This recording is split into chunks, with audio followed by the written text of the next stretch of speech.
আসসালামু আলাইকুম রহমতুল্লাহি ওয়া বারাকাতুহু। ইন্নাল হামদালিল্লাহি নাহমাদুহু ওয়া নাস্তাঈনুহু ওয়া নাস্তাগফিরুহু ওয়া nu'minu bihi wa nattawakkal alayhi wa na'udzu billahi min shururi anfusina wa min sayyiati a'malina. May yahdihillahu fala mudilla lahu wa may yudlil fala hadiya lahu. Wa asyhadu an la ilaha illallah wahdahu la syarika lahu wa asyhadu anna Muhammadan abduhu wa rasuluhu. أرسل بالحق بشيرا ونذيرا أما بعد فإن خير الحديث كتاب الله خير الهدي هدي محمد صلى الله عليه وسلم وشر الأمور محدثاتها كل محدثة بدعة وكل بدعة ضلالة وكل ضلالة في النار. أعوذ بالله من الشيطان الرجيم بسم الله الرحمن الرحيم.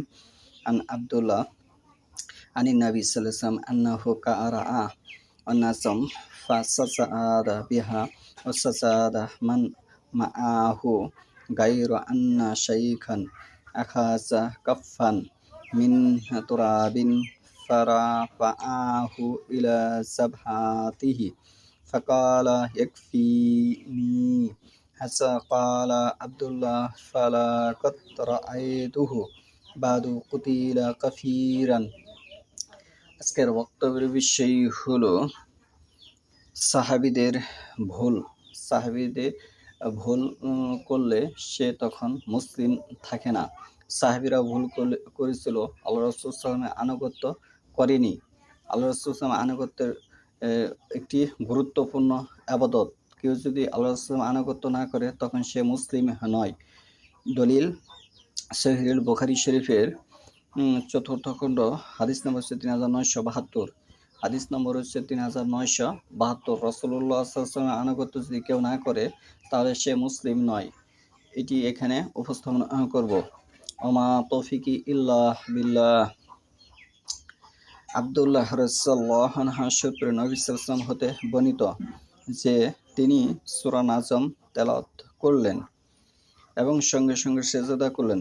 এক বৃদ্ধ ব্যতীত নবীর নিকট যারা উপস্থিত ছিলেন তারা সকলেই সেজদা করলেন। সেই বৃদ্ধ এক মুষ্টি মাটি উঠিয়ে কপালে লাগিয়ে বলল, আমার জন্য এতটুকুই যথেষ্ট।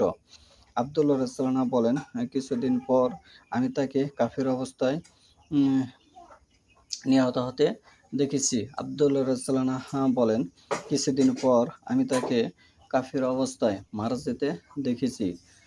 তাহলে এখানে এই হাদিস থেকে যে জিনিসটা ফুটে উঠলো, আমরা জানি আল কোরআনে 15টি সেজদার আয়াত আছে, সেগুলি শুনলে এবং তেলাওয়াত করলে সেজদা করতে হয়।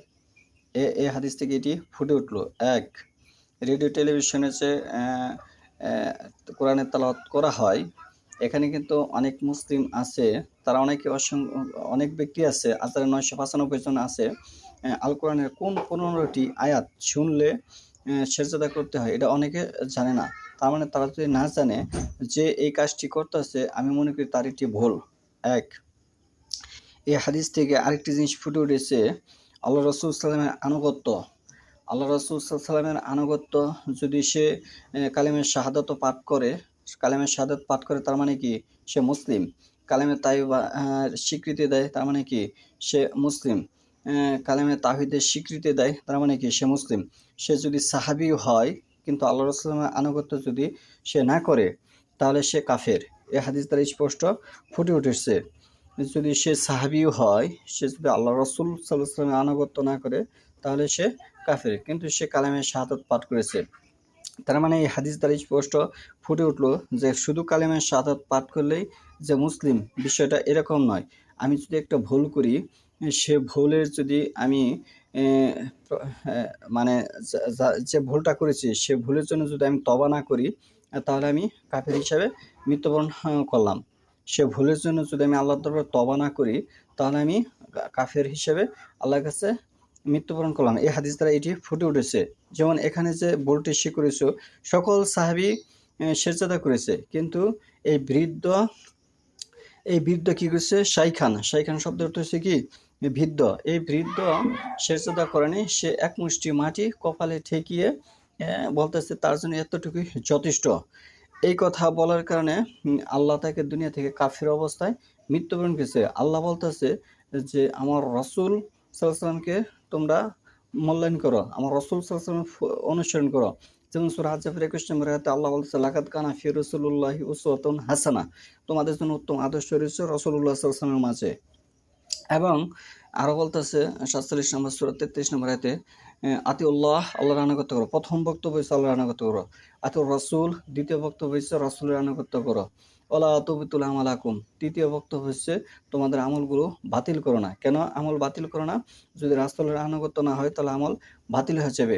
সারা পৃথিবীতে আছে 995 জনই বর্তমানে রাসূলুল্লাহ সাল্লাল্লাহু আলাইহি ওয়াসাল্লামের তরিকা অনুযায়ী আমল করে না, বিভিন্ন খাতিরে।